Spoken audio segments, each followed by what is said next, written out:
pessoal, tudo bem? Hoje é terça-feira e a gente está na terceira parte do meu bate-papo com o celebrante de casamentos Fred Rosa. Então, se você não vai casar em algum templo religioso, como igreja, sinagoga, e vai precisar de um celebrante para a tua cerimônia, a hora é agora de você continuar no meu bate-papo com o Fred e tirar todas as suas dúvidas. Se você perdeu a primeira e segunda parte, ela está disponível no nosso IGTV e no nosso canal no YouTube. Fred, a gente vê tanto filme americano e a gente sempre vê o casal, um de frente para o outro, lendo papelzinho, fazendo uma troca de votos. Eu queria que você explicasse para as pessoas o que é troca de votos. Então, a troca de votos,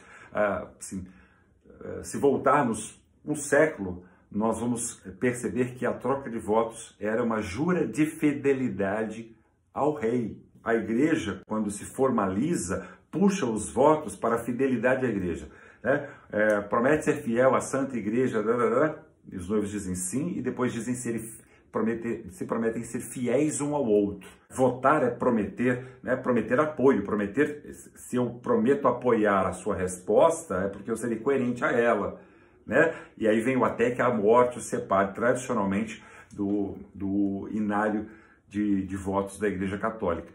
Os votos hoje é uma sincera demonstração do sentimento profundo de amor. Dizer o eu te amo de uma forma inusitada. Não tem a ver com objetividade. Prometo não deixar a toalha sobre a cama. Prometo levar o lixo para fora toda semana, às quartas-feiras à noite. Prometo ser fiel, mas fiel a quê? Fiel a você. Mas o que significa um ser fiel ao outro? Isso já está implícito.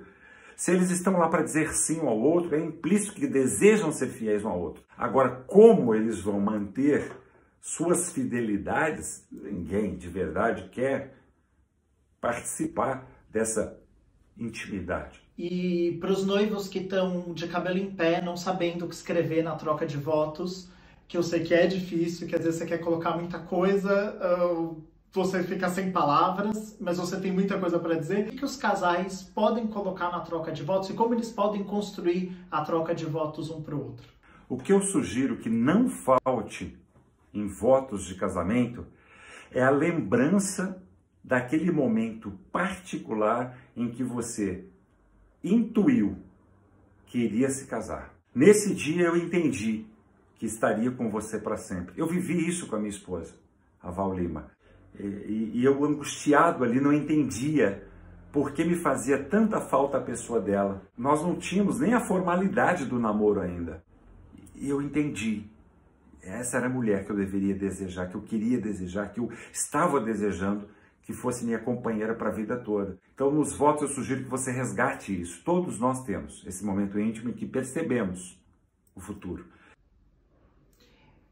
Fred, o que o seu trabalho tem de diferente dos outros celebrantes que existem no mercado, que hoje a gente sabe que não é mais como era no começo, né? Que hoje em dia você tem uma infinidade de celebrantes fazendo diversos tipos de celebração, mas qual que é a diferença do seu trabalho para os outros? Eu acredito que no meu trabalho o que tem de diferente, o que tem de a mais é ser eu.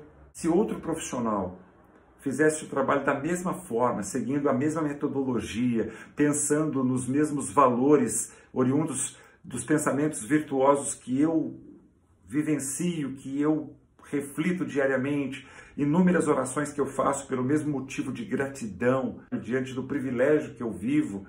Se fosse outro com a mesma voz treinada, com uma experiência maior que a minha, mas não fosse eu, não teria o resultado que eu tenho. E quando você entende que saber é a compreensão do servir, você se transforma.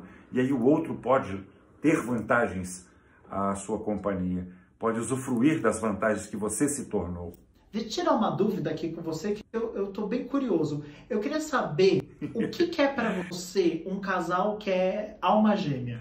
Olha, entender se um casal é alma gêmea é tarefa possível, sim.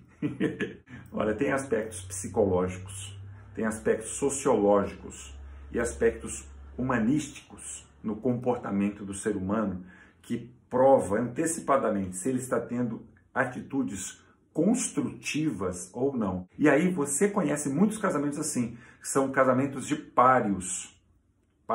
Eles são pários, mas não são um.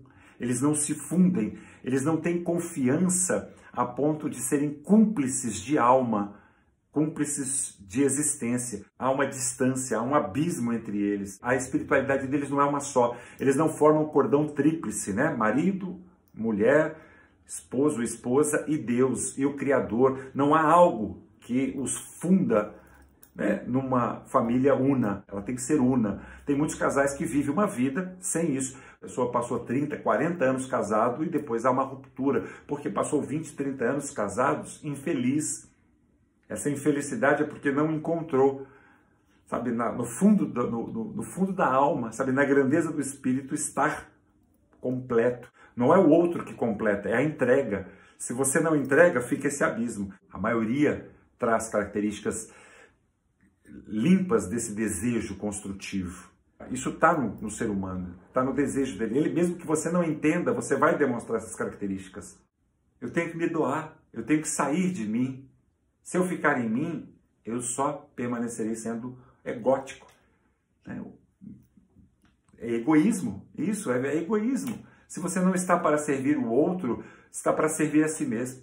Fred, tá tão bacana o nosso papo, mas eu vou parar por aqui, né? Porque senão as pessoas também não vão aguentar assistir. E na próxima sexta-feira a gente vai para a última parte desse bate-papo que eu tô com o Fred. Eu tenho mais algumas perguntas para fazer para ele.